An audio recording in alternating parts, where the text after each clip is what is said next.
땅에 굳으신 줄 알미라 하였더라. 아멘. 오늘 말씀으로 우리가 친히 듣고라는 제목으로 하나님의 은혜를 나누겠습니다. 오늘 읽은 본문은 우리가 너무나도 잘 아는 또 친근한 본문입니다. 요한복음 4장의 그 긴 장을 다 할애할 만큼 하나님께서는 우리에게 말씀하시고자 하는 내용이 있으셨습니다. 사마리아라는 지역에 대해서 우리가 잘 알고 있듯이 유대인과는 정말 극으로 대적하는 그런 동네였죠. 그래서 유대인들은 사마리아를 지나가는 것조차 용납하지 않고 그들과 상종하지도 않았다, 대화하지도 않았다. 그들이 앉았던 곳에는 유대인들이 앉지도 않고 그들이 지났던 길은 유대인들이 지나지도 않을 만큼 그렇게 배척했던 곳이 사마리아였습니다. 그런데 예수님께서는 유대인이셨음에도 불구하고 사마리아를 통과해야 하겠는지라 라고 말씀하셨어요. 통과해야 하겠는지라 라고 얘기했던 것은 그냥 잊어버린 물건을 가서 찾아와야 될 것 같아 라는 수준이 아니라 영어 성경에 보니까 had to라고 써 있어요. have to. 해야만 한다. 그렇게 해야만 한다 라고 말씀하신 거예요. 그러니까 사마리아로 가겠다는 것은 좀 더 빠른 길을 가고자 예수님께서 원하셨던 것이 아니라 반드시 가야 할 이유와 목적이 있었다는 것입니다. 이 사마리아에 갔을 때 예수님께서 우물가에 앉으셨어요. 제자들은 음식을 구하러 마을로 가셨을 때 한 여인이 찾아옵니다. 그 여인은 우리가 잘 알듯이 도덕적으로 부도덕한 여인이었습니다. 남자가 5이나 있었지만 지금 사는 남자도 자기 남편이 아니라고 할 만큼 그는 성적으로 윤리적으로 굉장히 부도덕한 사람이었어요. 사마리아 사람들도 상종하지 않았는데 그 중에 더 악한 사람이 바로 사마리아의 그 여인이었다는 것입니다. 근데 사마리아 여인을 예수님께서 만나주시고 그와 대화하시면서 내가 바로 그리스도다라고 말씀하셨어요. 이것은 굉장히 충격적인 일입니다. 왜냐하면 요한복음 4장의 시점에서는 아직 제자들이 예수가 그리스도이신 줄을 알지도 못했을 때였어요. 그런데 예수님께서는 가장 먼저, 가장 첫 번째로 이 여인에게, 그것도 유대인이 아니라 사마리아의 한 여인에게 자기가 그리스도라고 증언하신 겁니다. 제자들도 몰랐어요. 그때 말이죠. 이 사마리아 여인은 이 놀라운 복음을 듣고 예수가 그리스도구나, 내가 지금 대화하는 이 사람이 바로 우리가 기다렸던 메시아구나, 나의 주인이구나 라는 것을 깨닫는 순간 마을로 들어갑니다. 오늘 그 부분, 사마리아와 대화를 나누고 그리스도라고 예수님께서 자신을 드러내셨던 그 본문 뒷부분을 오늘 본문으로 삼았습니다. 오늘 본문의 27절 말씀을 같이 읽어보도록 하겠습니다. 같이 읽겠습니다. 시작. 이때 제자들이 돌아와서 예수께서 말씀하시는 것을 이상히 여겼으나 무엇을 구하시나이까, 어찌하여 그와 말씀하시나이까 묻는 자가 없더라. 네, 여기 말씀을 보시면 제자들이 예수님과 대화하는 여인, 그와 함께 있는 예수님 보면서 예수님께 다시 돌아왔어요. 근데 그 장면을 보면서 제자들이 심중에 품었던 마음이 뭐라고 합니까? 이상히 여겼다. 감히 예수님께 왜 그 사람과 대화합니까? 라고 추궁은 하지 못했지만 그 마음 가운데 어떤 마음이 있었냐? 불편한 마음이 있었어요. 이상히 여기는 마음이 있었습니다. 왜 그렇습니까? 이 제자들도 유대인이었어요. 그 유대인의 마음속에는 아주 뿌리 깊게 박혀있는 선입관과 전통이라는 이름으로 포장되어 있는 그들의 선입견들이 다 있었어요. 왜 예수님이 왜 사마리아 사람과 대화할까? 왜 저 사람이 예수님께 다가왔을까? 온갖 이유를 다 갖다 대면서 이 대화를 굉장히 불편하게 생각했습니다. 그런데 예수님께서는 사람을 외모로 취하지 않으시는 분이셨어요. 예수님께서는 누구든 만나 주셨습니다. 그가 부자든 가난한 자든, 그리고 잘 입은 자든 못 입은 자든 상관없이 예수님께서는 모든 사람들을 사랑하시기 때문에 모든 사람들을 만나 주셨습니다. 우리가 전도축제 때 보면요, 여러 사람들이 이 공간에 옵니다. 우리가 3초 첫인상이라고 하잖아요. 처음 딱 봤을 때 야, 저 사람은 교회에 안 어울릴 것 같아 라는 마음이, 불편한 마음들이 드는 사람들이 있습니다. 지나갔는데 담배 냄새가 난다거나 술 냄새가 난다거나 뭐 머리는 감고 왔는지, 왜 교회에 저런 행색을 하고 왔는지, 왜 저런 사람을 전도해서 데려왔는지, 왜 저런 어른, 노인을 데리고 왔는지 갖가지 생각들이 듭니다. 그런데 예수님께서는요, 우리에게 외모로 사람을 취하지 말라라고 말씀하셨어요. 외모로 사람을 취하지 말라. 이 당시에 사마리아 여인과 대화하는 것을 불편하게 여겼던 제자 중에 한 사람이었던 베드로는 그가 성령을 받은 후에 그가 이렇게 고백합니다. 오늘 말씀 사도행전 10장 34절 말씀에, 이 사도행전 10장은 어떤 장면입니까? 바로 백부장, 로마의 백부장 고넬료에게 말씀을 전하러 갔던 그 장면입니다. 그 베드로가 뭐라고 고백합니까? 우리 같이 한번 읽어보겠습니다. 시작. 베드로가 입을 열어 말하되 내가 참으로 하나님은 사람을 외모로 보지 아니하시고. 하나님을 사람을 뭘로 보지 않으신다고요? 외모로 보지 않으신다고요. 그럼 뭘 봐야 됩니까? 그 안에 있는 하나님의 형상을 봐야 된다는 거예요. 여러분, 겉모습을 보지 마시기 바랍니다. 내가 전도할 대상자, 마음에서 제외했던 사람들, 내 안에 나도 모르게 잡혀있는 전통과 선입견들의 사람을 가려 전도하는 것이 아니라 그 안에 있는 하나님의 새겨진 형상을 보고 전도하고 사랑하고 섬겨야 할 줄 믿습니다. 우리 본문 28절 30절 말씀을 같이 읽겠습니다. 시작. 여자가 물동이를 버려두고 동네로 들어가서 사람들에게 이르되 내가 행한 모든 일을 내가 말한 사람을 와서 보라, 이는 그리스도가 아니냐 하니 그들이 동네에서 나와 예수께로 오더라. 자, 우리 28절 말씀을 한번 띄워주시면은, 자, 여자가 자신이 물을 기르러 왔던 목적도 상실한 채로 물동이를 그냥 버려둔 채로 어디로 들어갔대요? 동네로 들어갔대요. 자, 이 동네에는 누가 있습니까? 일단은 자기가 살고 있는 남편이 있을 것이고 헤어졌던 5명의 남편도 있을 수도 있어요. 그리고 그를 멸시했던 사마리아 동네의 사람들, 수가성 여인의 사람들이 아주 있는 곳입니다. 그곳은 어디를 가든지 이 사마리아 여인의 상처의 조각들이 곳곳에 박혀 있는 곳이 바로 그 수가성이라는 곳이었어요. 그래서 항상 사람들의 눈을 피해서 다녔던 그 여인이 동네로 들어갔다는 것은 그의 안에 있었던 뭐가 치유받았다는 것입니까? 상처가 치유받았다는 것이에요. 여러분, 복음을 만나면요, 그 안에 눌려있는 흑암의 세력들이 떠나가고 영적인 눌림들이 떠나가고 치유받고 자유함을 누리는 줄 믿으시기 바랍니다. 주님께서는 진리가 너희를 자유케 한다 말씀하셨어요. 여러분, 우리에게 주신 것, 내게 있는 것으로 내게 주노니 나사렛 예수 그리스도의 이름으로 일어나 걸으라 선포하였던 그 장면을 우리는 기억해야 할 것입니다. 우리가 전도했던 사람이 자살의 충동을 가지고 있었던 사람일 수 있어요. 이혼의 위기 가운데 있었던 사람일 수 있어요. 자녀의 문제 때문에 정말 밤낮 몰이 이루고 살았던 사람일 수 있고, 우울증과 공황장애, 불안 등으로 힘들어했던 사람들일 수 있습니다. 그러나 그가 복음을 듣고 자유함을 누린다는 사실을 여러분 믿으시기 바랍니다. 우리에게 있는 것을 나눠줘야 합니다. 그들에게 있는 우울과 불안을 해결해 주실 수 있는 분, 바로 예수 그리스도 참되신 사랑의 언약을 그들에게 알려주어야 할 줄 믿습니다. 이 여인은요, 나중 믿었습니다. 근데 나중 믿었던 이 여인이 자기의 사슬이 벗어지니까 그 누구보다 앞서서 예수님의 사랑을 전하고 내가 만난 분이 바로 그리스도다라고 전하는 사람이 되었다는 것입니다. 그런데 신기한 게도요, 그 한 사람의 여인이 예수님을 믿었는데 그 한 사람을 통해서 어디가 지금 구원받습니까? 수가성 마을이 구원받는다는 거예요. 예수님께서 보셨던 것은요, 내가 사마리아를 통과해야 하겠는지라고 했을 때부터 그 한 사람만 보신 게 아니라 그 한 사람 안에 깃들어 있는 수많은 영혼들을 보신 거예요. 여러분들이 전도를 했을 때 어떤 사람은 20명씩 데려오고 나는 1명밖에 못 데려왔다. 나는 1명도 데려오지 못하고 1명을 지금 품고만 있다. 이러면 한 영혼의 가치는요, 수로 셀 수가 없는 것입니다. 그 한 영혼 안에 수많은 영혼들이, 그 관계들이 깃들어 있습니다. 우리는 한 사람을 볼 때 그 사람과 연결된 그 가정과 직장과 수많은 그룹들을 볼 줄 아는 눈이 있어야 할 줄 믿습니다.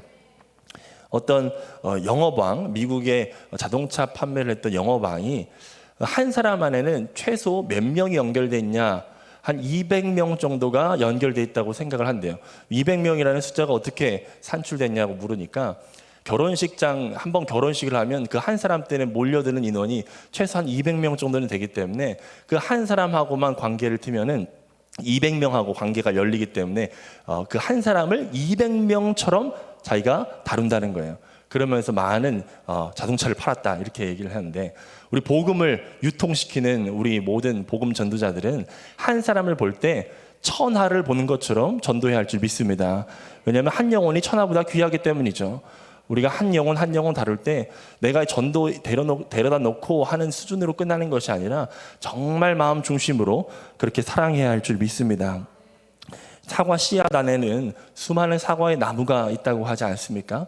그래서 여러분 숫자에 상관없이 내가 품은 한 영혼 끝까지 사랑하고 전도하시기를 축복합니다. 이 모습을 옆에서 지켜보고 있던 제자들이 자신들이 구해온 음식을 예수님께 잡수시기를 청하면서 이렇게 말합니다. 31절부터 32절까지 먼저 읽겠습니다. 시작. 그 사이에 제자들이 청하여 이르되 랍비여 잡수소서. 이르시되 내게는 너희가 알지 못하는 먹을 양식이 있느니라. 자 보세요. 32절에 보니까 너희가 알지 못하는 양식이 있다. 제자들은 예수님을 위해서 수고롭게 성에 내려가서 양식을 구해서 올라왔는데 수가성 여인이 너무 감사한 나머지 주머니에 있었던 먹을 양식을 꺼내 주었나 생각될 수 있지만 그렇지 않죠. 예수님께서는 제자들이 알지 못하는 양식이 있다고 그래요. 양식도 중요하고 너희가 알지 못한다는 것도 중요합니다. 그 의미가 뭔지 한 번 더 33절, 34절을 읽겠습니다. 시작. 제자들이 서로 말하되 누가 잡수실 것을 갖다 드렸는가 하니 예수께서 이르시되 나의 양식은 나를 보내신 이의 뜻을 행하며 그의 일을 온전히 이루는 이것이니라.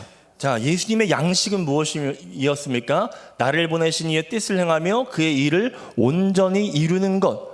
다른 말로 한 단어로 요약한다면 사명입니다. 사명입니다.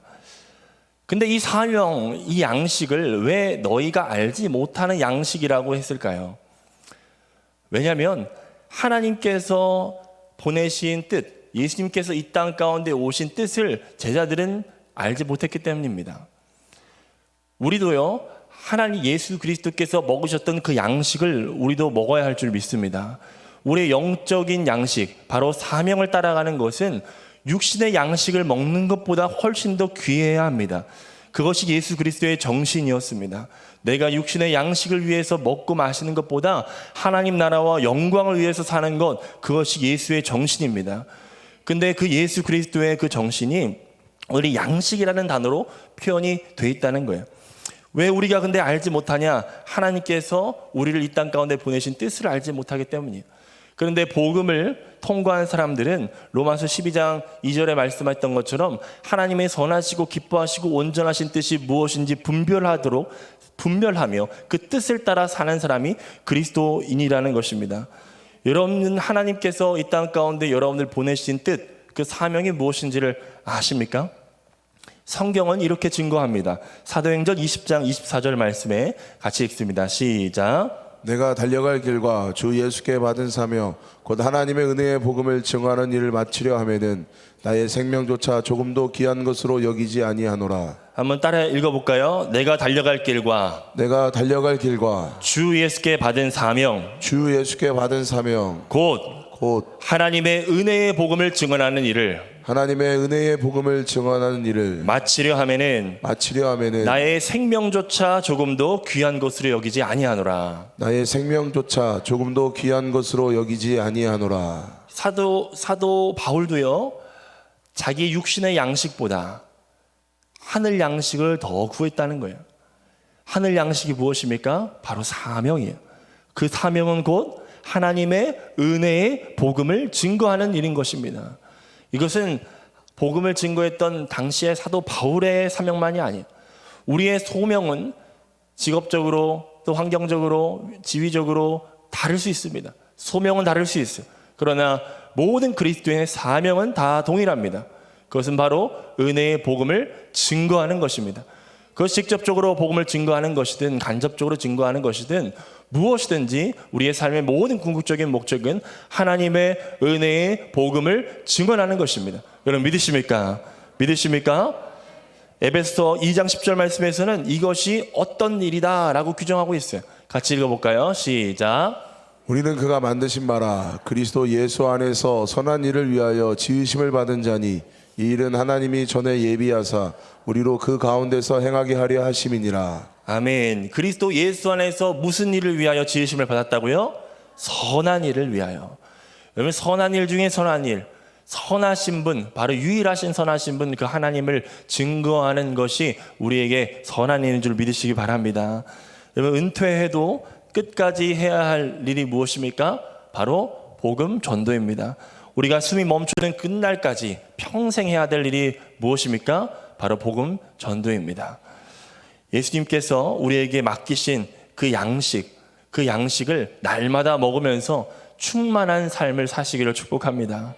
예수님은 제자들이 알지 못하는 양식을 35절에서부터 조금 더 분명하게 알려주십니다. 35절을 같이 읽겠습니다. 시작. 너희는 넉 달이 지나야 추수할 때가 이르겠다 하지 아니하느냐. 그러나 나는 너희에게 이르노니 너희 눈을 들어 밭을 보라. 희어져 추수하게 되었도다. 자, 너희 눈을 들어 밭을 보라 라고 얘기했습니다. 너희가 알지 못하는 양식이 바로 눈을 들어 밭을 보라. 그 밭에 뭐가 있다는 거예요? 양식이 있다는 거죠. 눈을 들어서 밭을 보라는 거예요. 지금 제자들은 알지 못하는 양식, 즉 눈을 감고 있었다는 거예요.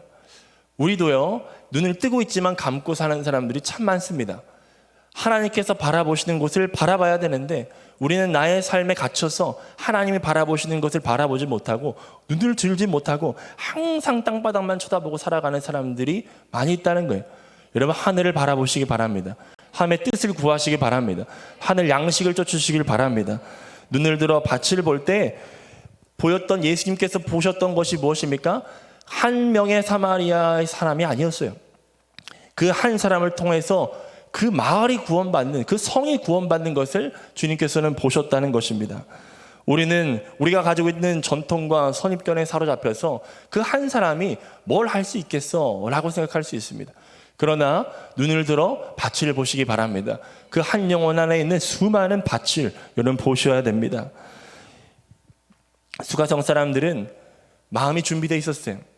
예수님께서 그 한 여인을 통해서 말씀을 전해주셨을 때 마치 니느웨 성에 있었던 사람들이 이 요나가 대충대충 전하는 그 말씀을 듣고 동물까지도 막 회개했다라고 표현하잖아요. 그런 거와 같이 수가성 사람들도요, 이 한 여인, 그들이 배척했고 멸시했던 그 한 여인이 전하는 복음 때문에 그 마을 전체가 요동치기 시작했습니다. 그러면서 마을 사람들이 다 예수님께로 나와가지고 막 간절히 부탁하는 거예요. 지나가지 마시고 이틀만 더 유해 주십시오. 이틀만 더 우리와 함께 해주십시오 라고 간곡하게 요청을 하는 거예요. 우리 41절 말씀을 같이 읽겠습니다. 41절 42절 시작. 예수의 말씀으로 말미암아 믿는 자가 더욱 많아 그 여자에게 말하되 이제 우리가 믿는 것은 내 말로 인함이 아니니 이는 우리가 친히 듣고 그가 참으로 세상의 구주신 줄 알미라 하였더라. 얼마나 놀라운 일입니까? 이 사람들이 사마리아 여인의 전도를 듣고 예수님께 스스로 나와왔어요. 직접 나와왔어요. 그러면서 그들이 직접 그 말씀을 듣고 이 여인에게 감사를 표현하는데 감사를 어떻게 표현합니까? 42절 말씀에 보니까 이제 우리가 믿는 것은 내 말로 인함이 아니니 이는 우리가 친히 듣고 그가 참으로 세상의 구주신 줄 알미러라. 여러분 이 고백이 우리가 전도되어 온 320명의 입술로부터 나오기를 믿습니다. 나올 줄 믿습니다. 내가 너의 초청에 못 이겨서 가야 된다고 하니까 어쩔 수 없이 나왔는데 이제 내가 믿는 것은 너의 전도함 때문이 아니야. 바로 내가 직접 들은 그 하나님의 말씀을 내가 들어보니까 그분이 참으로 세상의 구주시구나 라는 것을 내가 정말 믿겠어 라는 고백을 여러분 다 믿으시기를 축복합니다. 여러분 우리가 전도하는 이유가 무엇입니까? 그냥 교회에 데려오고 그냥 데려와 준 것만 해도 감사한 그런 것이 전도의 전부가 아니죠. 전도는 바로 그 입술에서 예수 그리스도가 당신의 구주가 아니라 이제는 나의 구주입니다 라고 고백하는 것이 전도인 줄 믿습니다. 우리의 자녀들에게도 필요한 것이 무엇입니까? 엄마의 하나님, 아빠의 하나님이 아니라 이제 나의 하나님입니다 고백하는 것이 여러분 전도가 아닙니까? 다음 세대든 우리 전도 대상자든 우리에게 이 고백이 하나님께 영광이 될 수 있도록 끝까지 사랑하고 전도해야 할 줄 믿습니다. 오늘의 말씀을 정리하면서 이것을 기도문으로 한번 정리해 보았습니다. 우리 4가지 기도문 우리 읽을 때 우리 목사님들 나와주시기 부탁드립니다. 우리 같이 기도하는 마음으로 같이 읽겠습니다. 시작. 주여, 복음을 위하여 우리의 전통과 선입견의 눈을 감도록 도와주옵소서. 외모를 보지 않고 중심을 보시는 주님의 시선을 갖게 하옵소서. 주여, 한 사람 안에 있는 수많은 영혼을 바라보는 눈이 열리게 하소서. 한 사람이 예수님을 만나면 복음의 확산이 일어남을 믿음으로 바라보고 한 영혼 전도를 포기하지 않게 도와주옵소서. 주여, 참된 양식을 구합니다. 우리를 보내신 예수님의 뜻을 행하고 그 일을 온전히 이루는 사명을 육신의 양식보다 더 소중히 여기게 하여 주옵소서. 전도 대상자들이 예수님을 나의 주인으로 고백할 때까지 예수님의 말씀을 듣게 하여 주옵소서. 예배의 자리를 지키고 성경을 읽는 자리로 인도하는 지혜를 주옵소서. 우리 전도 대상자들이 직접 주님의 말씀을 들을 수 있도록 우리가 할 수 있는 것은 끊임없이 예배의 자리를 초청하는 것입니다. 함께 성경을 읽는 것입니다. 하나님의 말씀이 그들에게 직접 들릴 때 참되신 고백으로 하나님께 영광이 될 줄 믿습니다. 이 시간 함께 찬양할 텐데요. 주의 음성을 내가 들으니 이 찬양을 선곡했습니다. 선곡한 이유는 마치 사마리아에 있는 수가성 사람들의 고백과도 같다고 느껴졌어요. 이제는 네 말로 인함이 아니라 참으로 내가 듣고 주님의 음성을 들었다라는 고백 같았습니다. 이 찬양을 드리면서 하나님, 나의 전도 대상자들도 하나님 이 찬양을 함께 드릴 수 있도록 도와주세요. 우리 기도해야 될 줄